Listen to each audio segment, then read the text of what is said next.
Good evening and welcome to the fourth program of the World Affairs Council's 2018 Great Decisions Series with topics suggested by the Foreign Policy Association.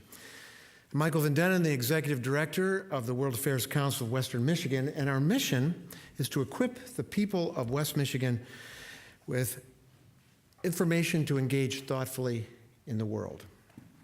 And we're pleased to partner with numerous West Michigan businesses and educational institutions to bring you this important series. We especially appreciate the extra effort of Calvin and Aquinas colleges for hosting Great Decisions this year. We're also grateful to Calvin College today for being the speaker series sponsor. After Dr. Young's presentation this evening, there will be ample time for questions, and you may use the response cards that you were given when you came in, or you can text to the number on that card to ask a question. World Affairs Program Director Dr. Erica Kubik will moderate the Q&A, and that phone number should be on the screen also afterwards, after the speech. We also want to remind you that there are Great Decisions guidebooks, very helpful information, informative articles on each of this year's 8 foreign policy subjects, and you can get them for sale in the lobby after the presentation. Now, Dr. Gary Hauk, who is the Dean of Arts and Sciences at Montcalm Community College and a member of the Great Decisions Planning Committee, will introduce our speaker. Gary, thank you. I am so glad to see you tonight on our drive down from Montcalm. The rain was coming down quite severely and the fog was pretty intense, and I thought, wow, what's the crowd going to be like tonight? So thank you for being here. Wonderful to see you out tonight. Very happy to be here on behalf of both the committee and Montcalm Community College. We're delighted to have been a longtime partner with the World Affairs Council and also Great Decisions. Our mission at MCC is to create a learning community that contributes to our citizens' prosperity, both academically, economically, socially, and culturally. And certainly our two missions are very compatible, and so we're so happy to have this wonderful partnership in place. And I feel very honored tonight to introduce to you tonight's guest speaker. Dr. Stephanie Young is a political scientist at the RAND Corporation, where she conducts research and analysis on a broad range of foreign policy and national security-related issues. Her main interests relate to defense budgeting, resource allocation, and other recent work has focused on security cooperation and building partner capacity, the U.S. military transition in Iraq, special operations, and counterinsurgency in Afghanistan. In 2012, she spent 3 months as an analyst embedded with the Special Ops Joint Task Force Afghanistan in Kabul. She's a core faculty member of the Pardee Rand Graduate School, where she teaches a PhD level course on the U.S. defense budget, to which I say, wow. Dr. Young was educated at the University of California, Berkeley, where she earned a BA in physics and astrophysics and a PhD in history. Now, tonight she will address the topic, the right bang for our bucks, the U.S. defense budget. Please welcome Dr. Stephanie Young to West Michigan. Thank you so much. Thank you so much, Dr. Hauk and Michael, for the warm introduction. And thank you to Aquinas College for hosting this event tonight, and the World Affairs Council for inviting me. I'm delighted for the opportunity to speak today.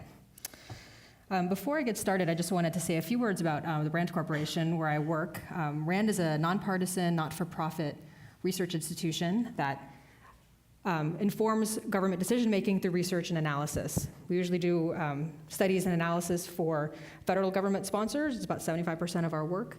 About half of that is for the Department of Defense, but we also work for Health and Human Services, Department of Homeland Security, and other federal agencies. We do some work for state and local governments, as well as for philanthropic foundations and donors. We are headquartered in Santa Monica, California, and we are celebrating our 70th year this year, which is pretty exciting. So that's RAND. Happy to answer any more questions about RAND if there's interest. Okay, so some topics that I want to try and cover today.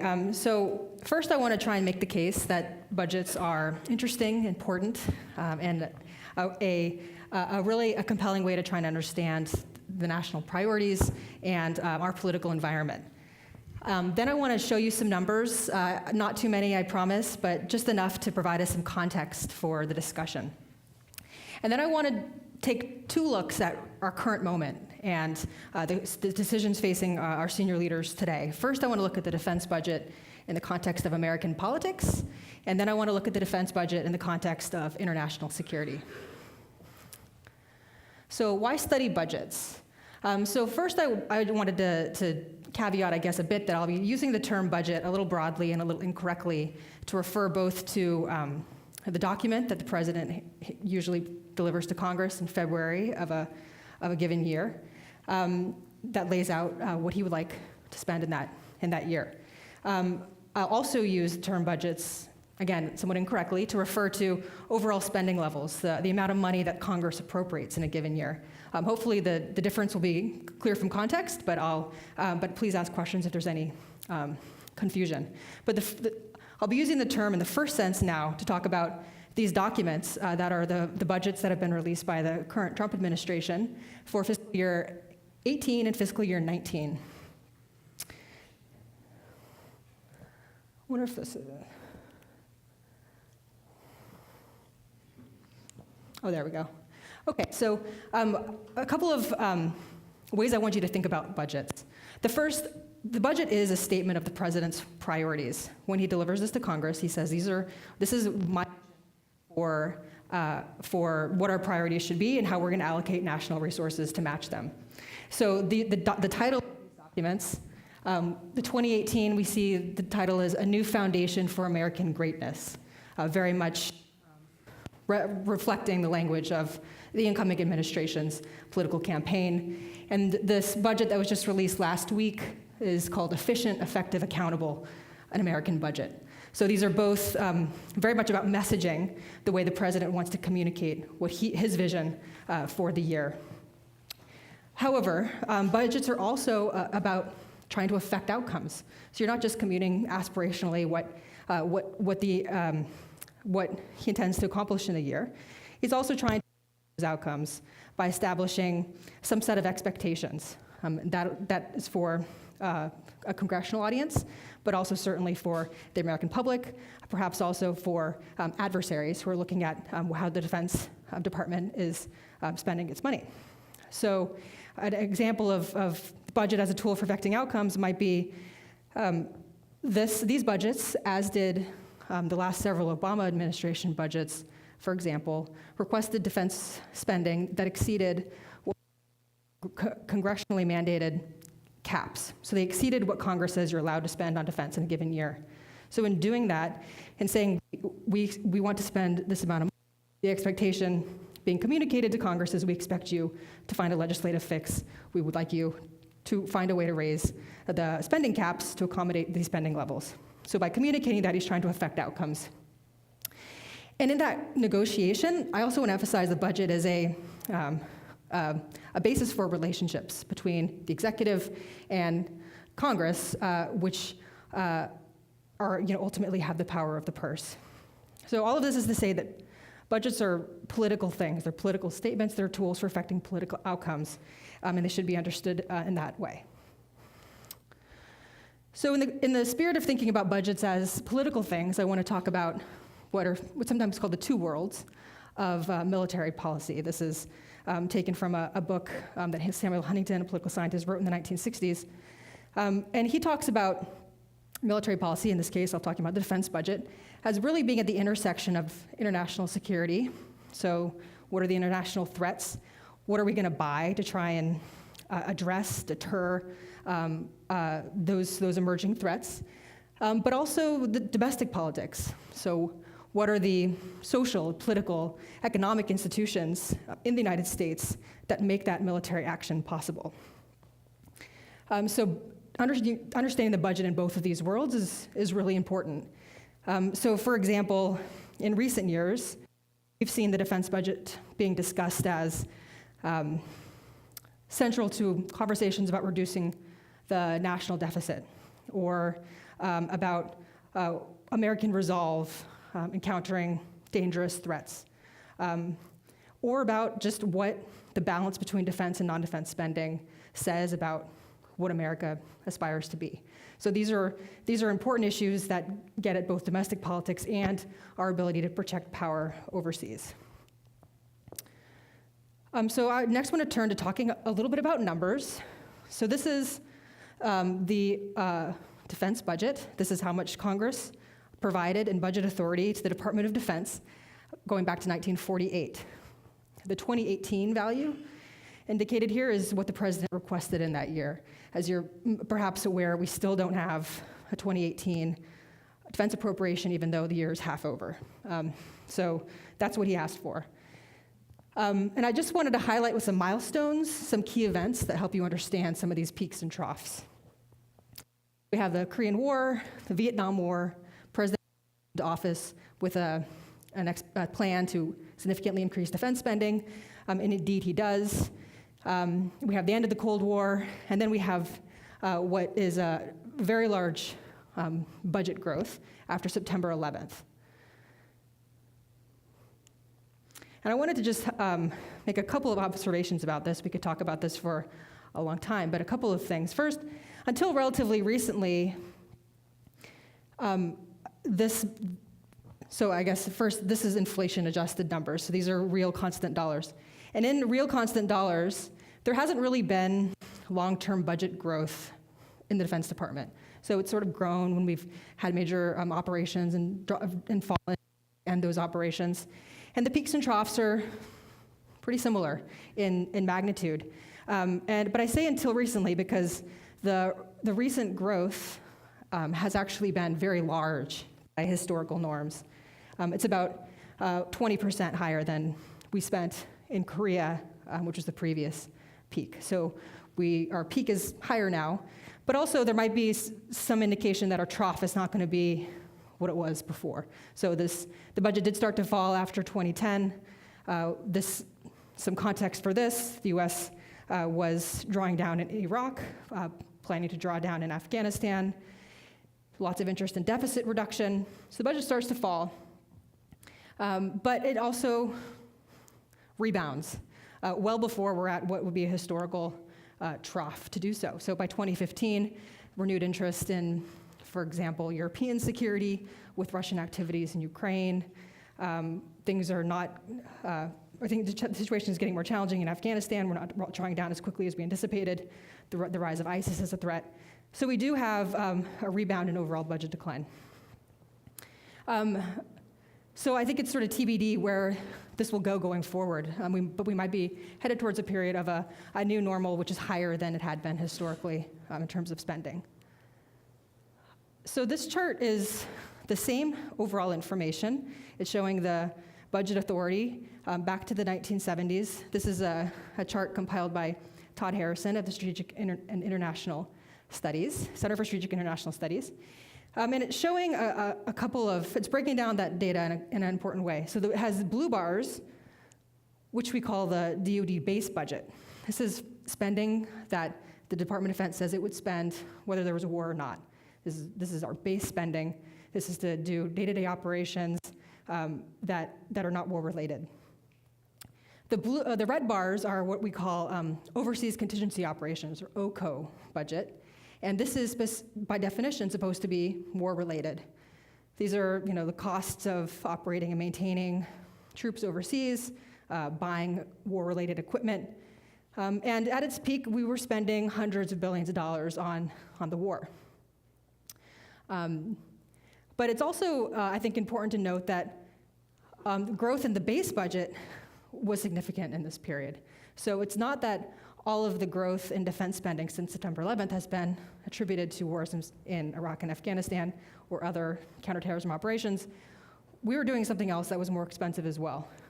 So this could certainly be a topic for a longer conversation, but I would highlight recent analysis from the Center for the Congressional Budget Office, which looked at the base budget and found the largest driver to be personnel-related costs. So over this period, the department made decisions to make certain personnel-related benefits more generous. So health benefits, basic pay, retirement. These were policies which may absolutely have been the right call, but I would highlight them only to say that the budgetary effect means that we are now going to be spending more money to buy and sustain fewer people, and for other reasons, fewer pieces of equipment. So we're going to be spending more money if we just want to have a force of the same size we've had in the past. So I think if we don't think about some of these structural pressures in the budget, it'll be hard to make smart reductions in the future. This is a chart that is based on data from an organization called SIPRI. They collect open source information on foreign military spending. It's all open source data, so it may or may not be exactly accurate. Some countries are more transparent than others, but it's a widely cited source and considered quite sound methodologically. And in this year, they say this United States spent about $610 billion on defense in 2015. And in that year, that was 3 times the next largest defense spender, China, and indeed was about as much as the next 8 countries combined.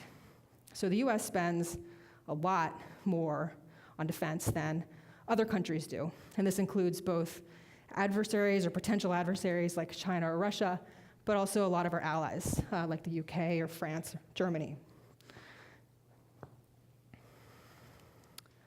Now, I wanted to show the previous chart because I think it's pretty eyebrow-raising, but it is important to think a little bit more about context. And it can be a little misleading to say, well, we spend so much more in raw dollars because we're also a much wealthier country. We have a much larger economy than the rest of the world.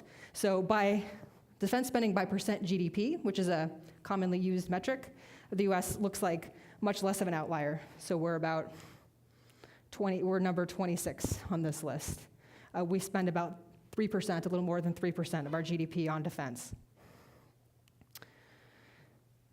So that number, the percent GDP, is what's tracked here in purple on the bottom, the line on the bottom. These charts are meant to show what's the burden of defense on the national economy, looked at a couple of ways. So one is the percent GDP spending. And the 3% we were spending in 2015 is about, it's in line with the post-Cold War average of 3 to 5% that we have been spending since the end of the Cold War. But I want to draw your attention to the blue line, which is the percent that DoD reflects of total federal spending. So I showed you the chart with the peaks and troughs, so just overall dollars spent, and there wasn't really a sense of persistent long-term growth or decline. But this metric does show pretty notable decline. This is saying that the defense budget is representing less of overall federal spending over time. So even though we're spending a lot more on defense than we have in the past, it's less of the overall budget. So at the end of the Cold War, the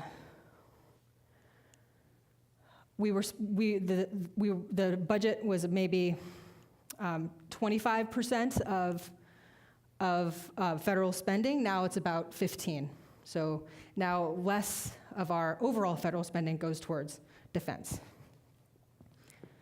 So I want to just talk a little bit about how to understand that apparent trend. We're spending more on defense, but it's having less of a burden on our overall economy. So one clear reason is that there are other parts to the federal budget that are growing, and we're spending more in those areas. So this chart shows total spending and total revenues in 2016. You see in that year we spent more than we took in, which is generally the norm for our country, which means that in that year we had a federal deficit. Just for terminology, deficit is the difference in a given year between what we took in and what we spent. Debt is that accumulation over time. So in a year that we have a deficit, we're adding to the national debt. So in this year, we're spending more than we took in. What did we spend it on? These green wedges, which make up about, 2/3 of the overall pie. And they are what we call mandatory spending. These are programs that Congress doesn't appropriate funds for annually. They just are spent out based on how many eligible beneficiaries there are and the nature of those programs. These are things like Social Security, Medicare, Medicaid, and some other mandatory programs as well. This consumes a large part of the federal budget, and it's the percent that it consumes has grown over time. The blue wedges are what's called discretionary spending, and this is often divided into defense and non-defense. Defense is what we're talking about today, but the non-defense is everything else the government does, or that everything else that Congress haggles over letting government do in a given year. And this includes transportation, health, science and technology, as well as all of the other levers of American statecraft. We think about the role of military, but in this wedge would be things like State Department, diplomacy, USAID, foreign aid, global health, humanitarian assistance. Other ways that we try and affect outcomes overseas are included in this wedge.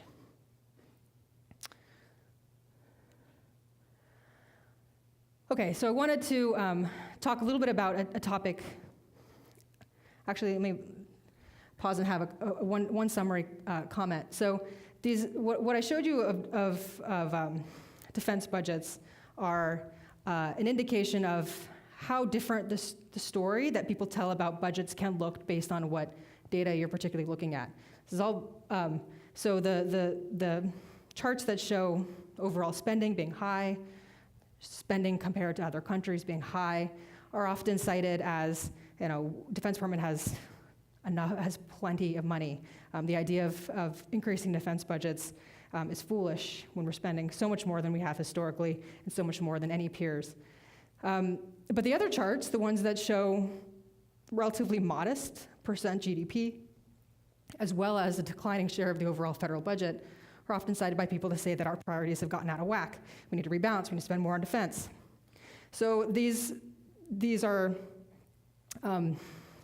understanding the source of some of these differences is important for understanding the nature of the policy problem and what are the appropriate ways to address it.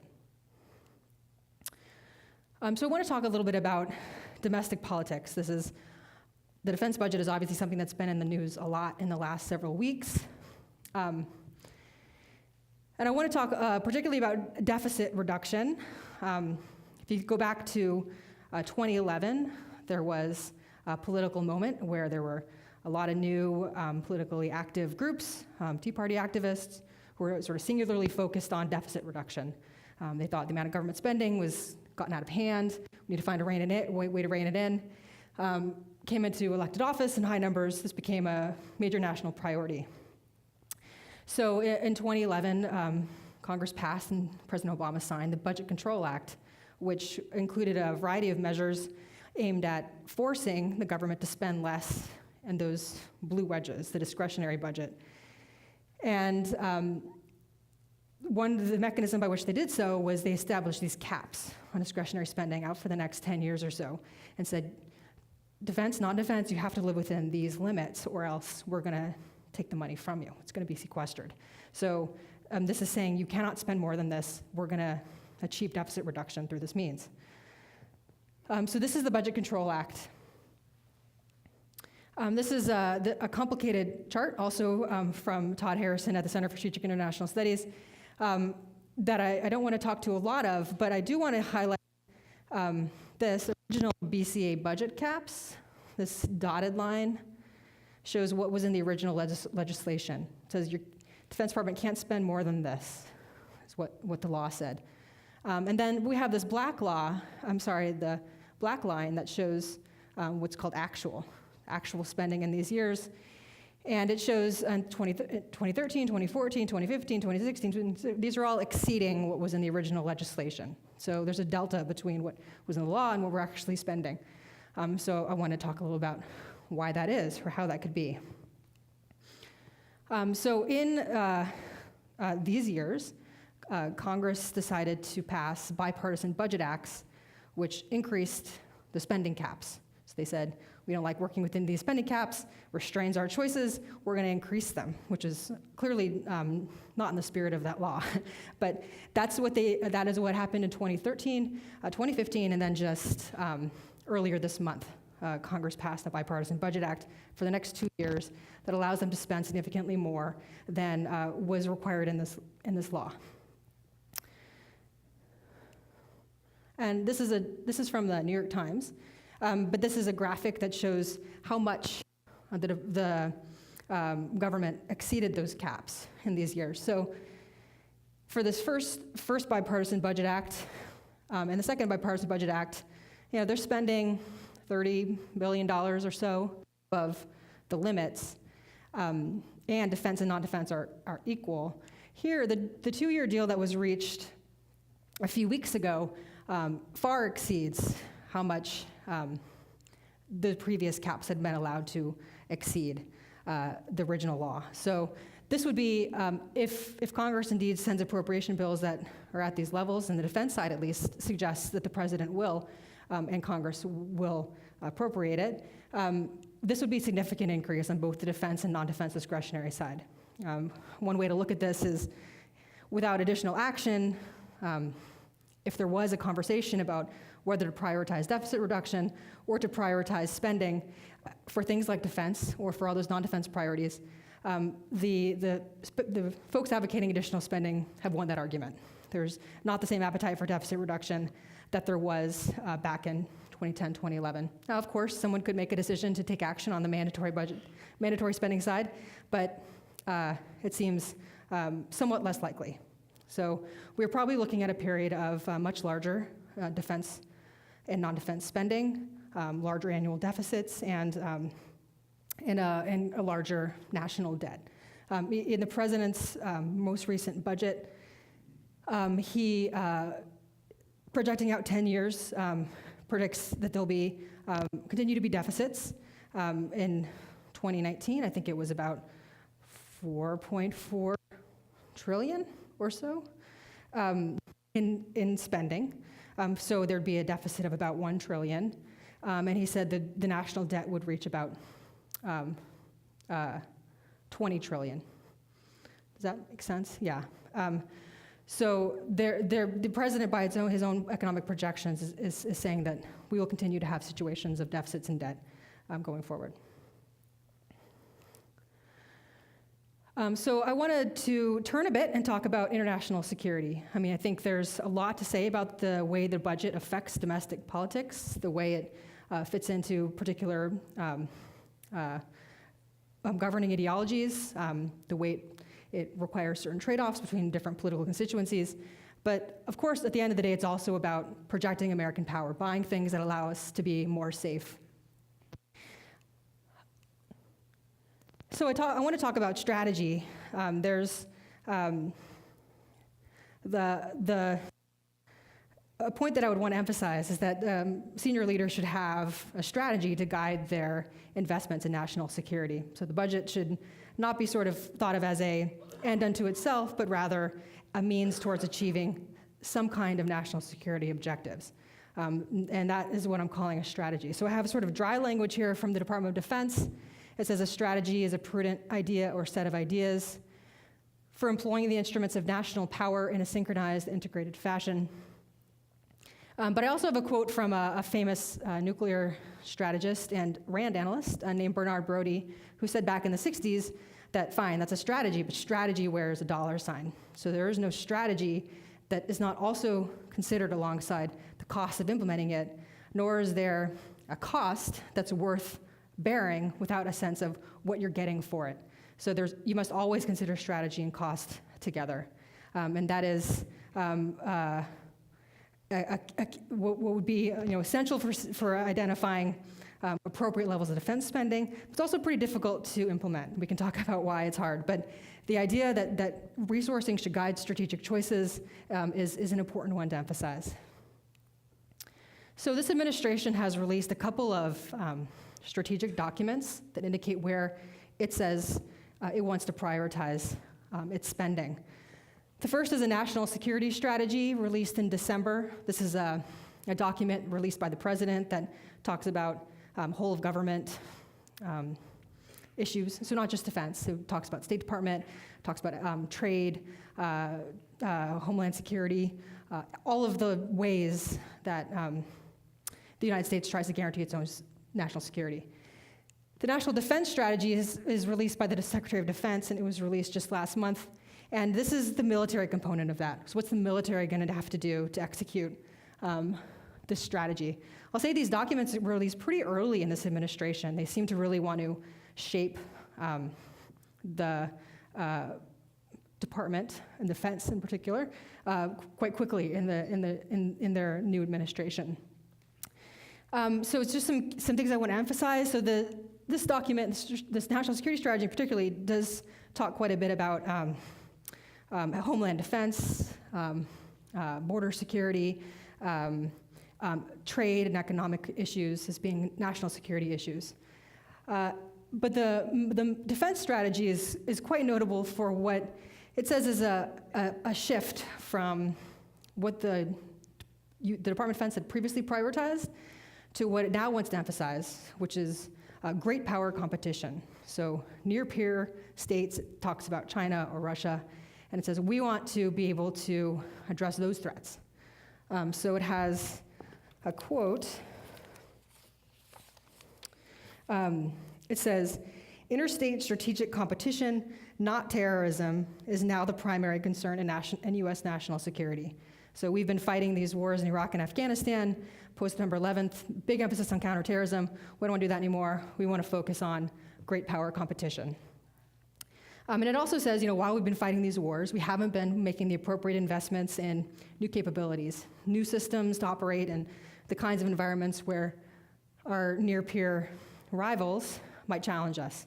So it wants to spend a lot more money on updating, modernizing, to get some of those new capabilities. It described a pretty robust set of changes. So when it was released, the question was, well, a lot of things in here. Is there going to be a budget or resources to match it? Indeed, they asked for a very large budget, so it'll be interesting to see either if the Congress ends up appropriating what was requested, or if the strategy continues to be a reflection of the administration's priorities going forward as things might change. So I want to talk, I know that for some folks who have the Foreign Policy Association's guidebook or the handbook that has right readings in support of the Great Decision series, there's an article on the defense budget by a professor named Gordon Adams. It was called U.S. Global Engagement in the Military. And this outlines different strategic visions that senior leaders have either had in the United States or have postulated, and assigns them sort of a price tag, a notional price tag, in the spirit of strategy wears a dollar sign. So it says there are different things we could do with our military, and decisions about what we want to do are going to have implications for how much we spend, of course. So I'll just briefly go through some of these visions. I won't in too much detail, but I do want to emphasize that the kinds of levers that he describes when he talks about what are some choices we might make relate to the U.S.'s global role, our relationship with allies, our responsibility to, in the community of nations, our relationship with adversaries, what's the right mix of levers that the U.S. might bring to national security. So are there things that diplomacy is appropriate for? Are there things the military is more appropriate for? What's the right balance? But also, within just the defense wedge, what's the appropriate mix of investments there? Do we want to spend more on space and cyber? Do we want to spend more on the Army? Do we want to spend more on special operations forces? Do we want to spend less on everything? There are lots of different choices that could be made in each of these buckets. And senior leaders, need to sort of establish what they want to accomplish before we can make sound choices. So just quickly, the first vision that Professor Adams talks about is what he calls unilateral preeminence. I'd say this is, to my reading, he associates this with, say, the leadership of George W. Bush. So this says, we're coming out of the Cold War, the U.S. is the sole superpower, we have a moral responsibility to lead, we're willing to act unilaterally, and the military is the main focus, our main way of affecting outcomes. He says that trying to pursue this now would entail a cost of, let's say, maybe another $1 trillion over the next 10 years. The next one, multilateral leadership, is, I think, more, I would say, associated with Barack Obama or W. Bush. And this says the U.S. should be a global leader. We should work within alliances, international institutions, to try and affect change. We certainly want to have a strong military, but it may not be engaged as much as the previous vision imagines. This would be pretty in line with what the U.S. was doing currently under President Obama, so it would be maybe a little bit more money in certain areas, but this would be pretty similar to what we have now. Unilateral restraint, I think, is an interesting vision to think of. This is often associated with libertarian thinkers about foreign policy, especially the Cato Institute. They have foreign policy scholars who have advanced the idea of restraint. This says the U.S. has no responsibility to lead. We spend plenty on defense. We could bring back resources overseas and be fine. If there are regional issues, that can be the responsibility of regional actors to address those concerns. We don't need to be involved everywhere. This would be, in Professor Adams' estimation, maybe $1 trillion less because we're reducing the kinds of missions we're involved with and our investments. But the risks here would be, if we want to leave regional skirmishes to regional actors, are we comfortable not having a presence in the South China Sea or in Europe? Are we comfortable with the idea of countries like China or Russia taking on increased roles? The answer might be yes, but that is a key trade-off that a decision maker would want to think about if they pursue a policy of increased restraint. And then assertive nationalism. This is what Professor Adams calls President Trump's vision. It says, we're not in a community of nations, we're in a competitive environment where states are competing for advantage in their own nation's best interest. We want to use our military as our primary way of affecting outcomes, not that interested in international institutions, not that interested in diplomacy. This focus would be reflected in the budget the president advanced the last 2 years, which advanced significant reductions to the State Department. And this would be a narrower focus. We're not going to do all this counterterrorism stuff we've been doing. We're just going to focus on the countries that could be our peers, and we're going to put our resources towards addressing that threat. So that's in line with what the professor says we're doing now under the current leadership. So I want to close, I guess, by saying that there aren't really easy answers to how much is enough for defense. This is a question that's asked all the time. How much is enough? We know we spend a lot, but how much is enough? And this is really about deciding, what do we want our military to do? What's our role overseas? What are the appropriate investments to support it? And what's the right balance between defense and all of those other priorities that we have as a country? And those are hard questions. But only once we have sort of some of this established can we start to say, we have the force that's appropriate for those goals or not, or there's more efficient ways to do X or Y. But establishing these should be the first question for any of our political leaders and for us as we think about what we consider to be appropriate levels of defense spending. That's all I had. Thank you very much for your time. Look forward to your questions. Thank you, and let's give another warm round of applause to Dr. Young. And I already have gotten a few text questions, but I'll continue to take them. The number on this will be on the screen, and we'll also be collecting comment cards for some questions.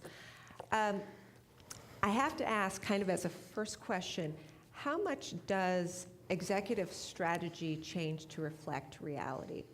So, I mean, I think when we see what President Trump maybe wants to accomplish, how much of that is looking at what's happening on the ground or what might happen on the ground in the future? That's a terrific question. Of course, presidents adjust their approaches based on the realities on the ground. I mean, President Obama talked often about wanting to change a strategy to pivot to Asia, to focus on, to move beyond our activities in the Middle East, to do more of the great powers focus that President Trump has emphasized. But ISIS came, Russia came. I mean, there are things that emerge that can change how quickly or how effectively one can implement the strategy. So I think you're right that often this is more about a vision and a target than it will be about implementing something that is that won't be. I mean, the idea of having a plan that's immune to changes due to realities on the ground would be troubling. So I think the idea that these are things that are malleable in accordance with needs is to be expected. A couple of questions that I think kind of go together. First is to look at defense versus non-defense spending and how that's calculated. So, for example, Veterans Affairs is not in defense spending, it's non-defense. So how much do the numbers change when you start to play around with that?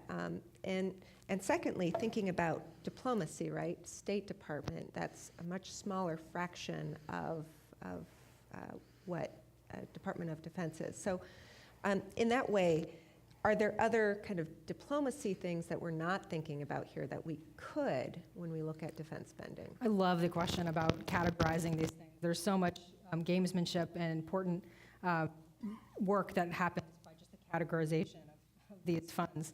The most frequent ways to talk about the budget, the defense budget, are either the Department of Defense, which is what I tend to be most interested in, and what's called national defense. And this is Department of Defense is maybe. I wish I remember the exact numbers. I think it's about 90% of what national defense is. So I consider them to be close enough for the purposes of making these sort of aggregate charts. But national defense includes things like the Department of Energy's expenditures for our nuclear weapons, some amount of money for things like FBI, for example. There are other categories of spending that Office of Management and Budget, not to get too weedsy, but they categorize their expenses around this national defense category. So trying to figure out exactly what's being included and what's not is it's an important to sort of keep in mind. You raise a good question about why is Veterans Affairs not included.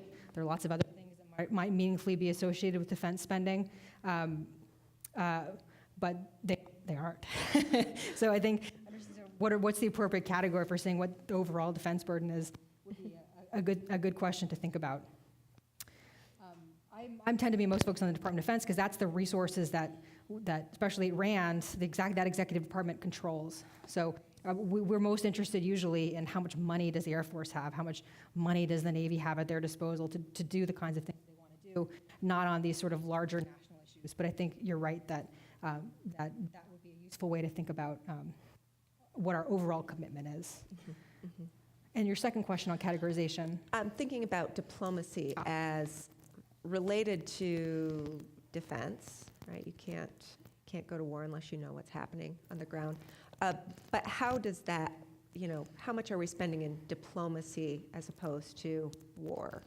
Just maybe a ballpark figure. The State Department budget is about $50 billion, so a difference of a zero compared to defense spending. But I think you're right that it can be a little confusing. So we've spent billions and billions of dollars on, for example, building the Afghan security forces. Is that like a defense military expenditure, or is it partnerships with a sovereign government, the government of Afghanistan? A little bit hard definitionally to quite know. And that would certainly be true also for other, if we sell military equipment to other countries? Is that an economic activity for the United States, or is that a way of trying to allow our partners to be more capable against their adversaries in a diplomacy sense? A little bit hard to say definitionally. Quick question. If any of our audience wanted to look at this data and really dig deep, look at how things are changed. You were very good at putting sources on your presentation, but could you point them to sources that you think are really, really credible, that do tend to stay out of the fighting that we see about this? Definitely. So most of what I've shown is from the Department of Defense Comptroller. They have a budget site, and they have a document called the Green Book, which is available as a PDF or as Excel tables. And this has all of that data back to 1948. So if you want to find out what the Defense Department has spent on anything, it has breakouts by different military service. It has breakouts by different kind of expenditure. That's the authoritative source and how much the Defense Department spends. That Office of Management and Budget categorization and other sort of President's budget stuff is available on the OMB website. They have historical tables, so that would be the source. I mean, the aggregate, the tables that I've stolen from other people, I'm sure leverage those data sources. That's where the information comes from. The CIPRI I mentioned that has the military expenditures for foreign militaries is also have their data set available online. That's certainly where I would recommend looking to get more information. Okay, great. For all the students taking great decisions and everybody else who is just interested in knowing, moving on, thinking about emerging threats, something like building tensions in North Korea, do you think, and perhaps this is something you can't answer, but looking at what the projected budget is, will we be able to respond to something like war on the Korean Peninsula? Hopefully not. Yeah, one criticism I had seen of the National Defense Strategy I was mentioning is that there's relatively little mention of Korea. It talks a lot about China, but not much on Korea. And even by the time it was published, that felt a little bit out of date because this is so much in the in our current strategic ether are concerns about potentially catastrophic war on the Korean Peninsula. I mean, are there resources for it? I think the answer is yes. I mean, obviously it depends on the nature of the conflict and what our objectives are. But I think that that it would be more about what are we willing to accomplish in this conflict? How do we accomplish our goals? Rather than a strictly resourcing one. Okay, great. Lots of great questions getting texted into me, so I'll kind of try and get through them as quickly as I can. One thing that's interesting is to think about, it's not just defense spending then, but all of the different industries that have grown up around the defense, going to war. So thinking about, what we see as our defense budget versus what's actually being spent. Can you maybe comment a little bit on what maybe the picture is when you start to look at all the private companies that are contributing to going to war or, Sure, yeah. the I mean, a lot of military? economic activity associated with just having a military establishment of this size. If that's either defense and what we call the defense industrial base, so a lot of the companies that private companies that are manufacturing, developing, already doing the research and development and developing these weapon systems. That's a critical part of making our military establishment effective. Certainly, also the human capital. I mean, there's a lot. There's sometimes some hand-wringing about how much of our budget currently goes to people. We spend a lot of the defense budget on military and civilian personnel costs. They're obviously critical to making this defense establishment work as well, but investing in those people, investing in education and health for military personnel and their families is a critical way that the Defense Department contributes to America, the same way maybe defense spending contributes to economic activity in the forms that you mentioned, but maybe also economic activity in a more localized way around military bases or defense installations of various sorts. Which makes it difficult to decide where to cut because it's somebody's backyard. Definitely. So as a follow-up, I think this is a really interesting question. If we think about the budget as political, right, are there other ways in which this can get weaponized, right? Where, maybe if you don't agree to my budget, we're going to make sure that military base is, shut down or things like that. Can you see other ways in which you see this getting so politicized that, it becomes a problem? That is a really interesting question. Definitely, there are a lot of political constituents for every part of the defense budget, the way there is for most parts of the federal budget. So trying to make abrupt changes will certainly entail pushback. I don't know. I guess the idea of sort of using it as hostage taking, it would be difficult to implement, I guess. I tend to think that large changes in the budget year to year are pretty hard to accomplish for all of the institutional reasons that you mentioned. But I think that there's been more politicization of this area than there maybe had been in the past. Maybe we had the sense that the politics ends at the water's edge, that this is something that is off the table in terms of political negotiation. I think that was probably naive. There's probably never a time when that was really the case.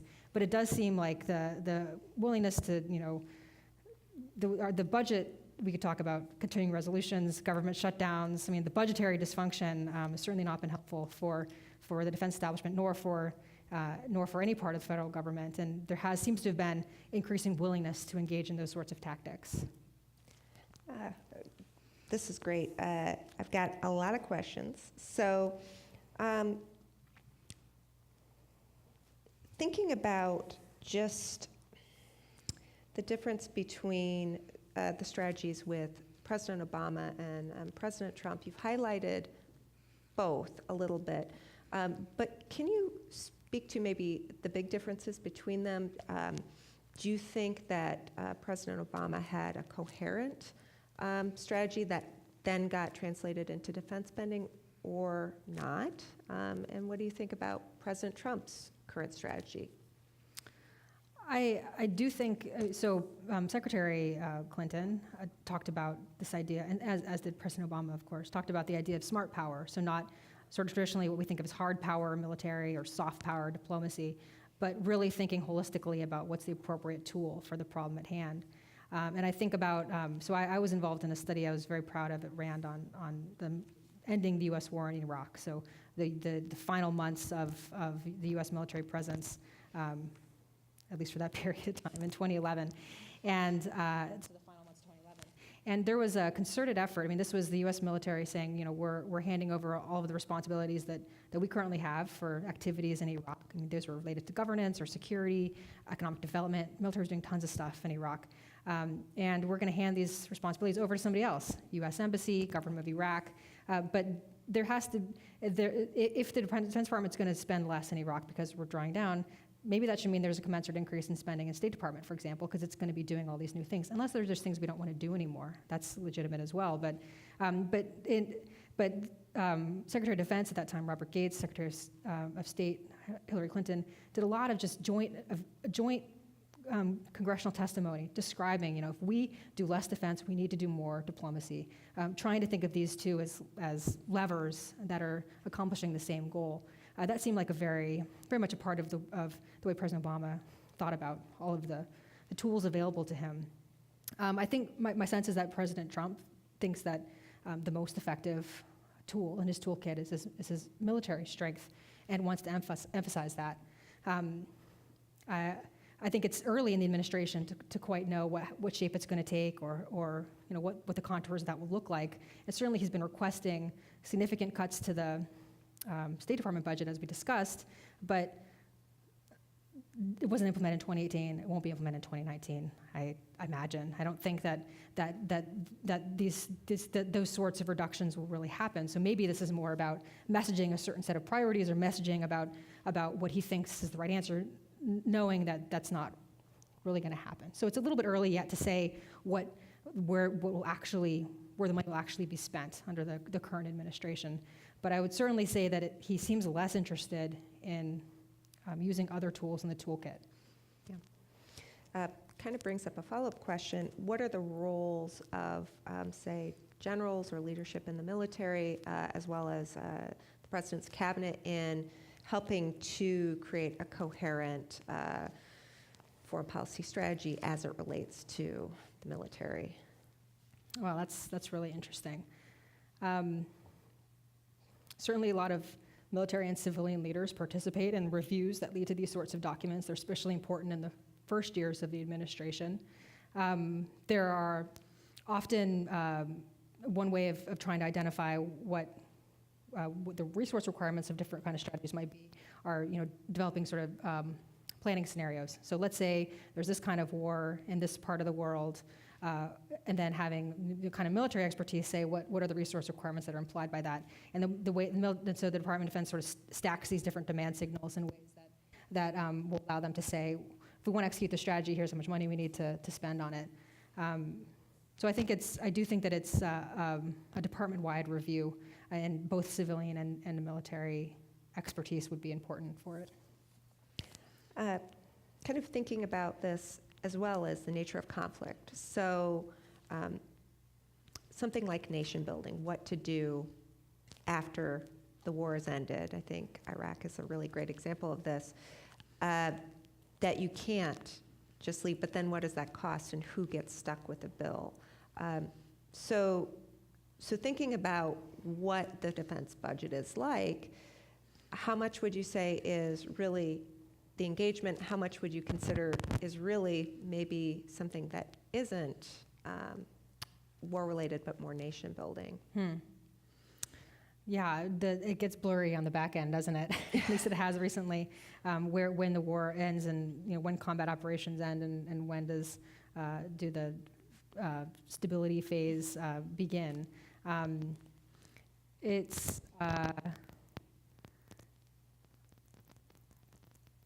I think it's sort. I guess I'm trying to think what's the utility of thinking about a distinction here. There's certainly defining what troops are doing is super important. They need to have a mission if they're doing combat or if they're doing training and assisting foreign militaries. Those are different missions, so it's important to think about it in those terms. But in terms of money spent, I don't know. I guess you'd have to think about what's the decision I'm trying to inform by disaggregating them in this way, and then try and approach it that way. I think we've spent a lot of time in Iraq and Afghanistan beyond just what was initially called the combat phase of that war, because realizing the on the ground changed, because government wasn't up to taking on the kinds of responsibilities that we wanted them to take on. So I think that there's space for redefining some of these terms. So what's our military mission in accordance with the facts on the ground? Okay, great. So thinking about, I guess, the hand that Trump has been dealt, right?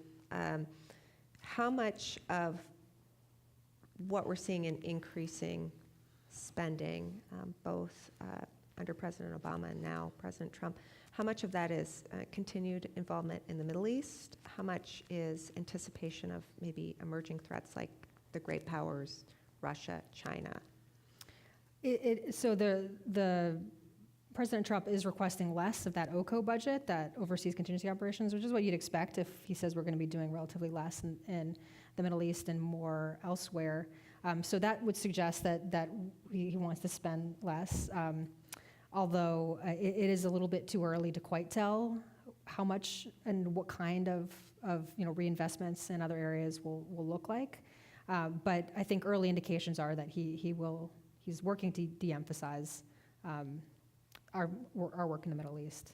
We still have some troops in Iraq and Syria, and certainly in Afghanistan, but with our war against ISIS coming to a close, the expectation is that our troop presence will decrease. Thinking about the future, who knows, right? But do you see, with President Trump's vision, especially a focus on China, Russia, any kind of emerging Cold War mentality, and especially any revamping of an arms race coming as a result of that? And what might that look like if it is the case? Yeah, it is interesting to think about. I mean, a lot of what we've been saying since the end of the Cold War is, we're the sole superpower. What do we do now? We need to find, and it's now the idea of the emergence of near-peer competitors might change that calculus. And we do see some of this now. We talk about the rate at which China is modernizing its force, the rate at which it's increasing its defense spending as arguably as an impetus to increase our own investments or our own overall spending. I think that's problematic for the reasons I've indicated, but I do think there's this sense of, the budget as a symbol of how resolved we are to counter these threats. That is a very Cold War mindset, and that certainly seems like something we're seeing now too. If the Soviet Union spends more, we need to spend more. Like, to buy what? what are the capabilities we're trying to accomplish? But I do think that this sort of the idea of just we need to show that we're resolved does have echoes of the past. I think really thinking about, well, what are we going to invest in then if we are going to spend? And I've had several questions about things like cyber warfare, AI, robotics, thinking about drone warfare. What are these new technologies? Are we spending appropriately there, or do you feel like there's some critical places that we're falling behind, especially in comparison to China and Russia? Right. So I mentioned that innovation did get quite a call out in the National Defense Strategy. That document is a lot shorter than previous versions of that document, so it didn't have a lot of detail other than highlighting that this is something we want to emphasize. And so this is people who are interested in defense innovation or in science technology are trying to, what is this going to mean? What is this going to mean operationally? It's not quite clear. I think it's safe to say, unmanned drones, unmanned systems were incredibly important over the past 16 years. I'm sure they'll continue to be important. Space-based systems for either imagery, remote sensing, or for communications is absolutely critical now, and will no doubt continue to be. Our cybersecurity spending is a shared responsibility of a lot of different government agencies. So it's a little bit hard to know what the Defense Department's role will be going forward, or how much it'll be prioritized. I think all indications from the previous administration was that it was something that was going to be a priority. So, it might be under this one as well. But it's a little hard to tell exactly where the investments will be. The research and development part of the budget has sort of creeped up in recent years compared to how much we spend to buy stuff, which suggests the department is interested in more of that sort of S&T innovation side than it had been in the past. So I guess we'll see. But automation, AI is, I did a study recently on training simulators and talking about virtual reality or augmented reality, all of these new ways that the department might be able to train its service members that are more cost-effective, safer than existing approaches. So I think it's exciting to think about what might be possible, but it's a little early to tell what the administration is going to really prioritize or invest in. We're going to end on a kind of final question, which is waste. Or if we do want to cut, is there any low-hanging fruit? Is there, what in your assessment is we can't maybe change the strategy from the executive branch, but looking at the budget overall, where are some areas where the American public might be heartened to know that there is change happening? Right.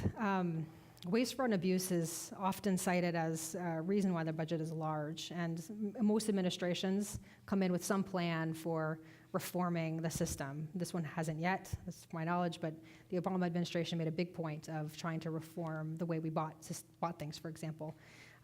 And I guess my inclination is that there aren't it's not really about low-hanging fruit. It's about a lot of the challenging dynamics of trying to build new systems over long periods of time with a lot of different political constituencies. It makes it hard to change or grow or kill or increase in lots of, it's hard to have the kind of stability you need to work the way a private company might. The government just buys things differently. That's not to say there aren't opportunities for improvement, but I don't think that, assuming that that the Defense Department should be able to do these things just like a company is quite realistic. I think that there are opportunities perhaps to look at personnel costs. Maybe there are decisions we'd want to think about, and maybe ways to reform on that side. That's obviously extremely politically contentious and may absolutely have unintended consequences, but it's just a large part of the budget, and it's consuming a larger part of the budget, so it's something that a lot of people are thinking about. The same way a lot of people are thinking about the mandatory part of our overall federal budget. It's the idea that this is just eating up more and more of what we might want to do elsewhere. So I think that's something we should certainly consider. All right, great. Thank you so much. Let's give Dr. Young another round of applause for tackling what is a very complicated issue. So if you want to continue the conversation, please join Kathy Dopp. I'm going to have you raise your hand. She'll be hosting a little bit of a talk back afterwards at the Derby Station in the Gaslight Village. And of course, Great Decisions continues next week. Dr. Amitav Acharya from American University will kind of continue this conversation about global leadership and get to that issue of where do we go from here. So that continues next Monday, and then just as kind of a little bit of an extra, we're also looking at trade agreements this week, Thursday, here on the Aquinas College campus with Dr. Rodney Ludema, who is the former chief economist for the U.S. State Department. So check out our website for more information on our upcoming events, worldmichigan.org. And safe driving as you leave tonight. Thank you again.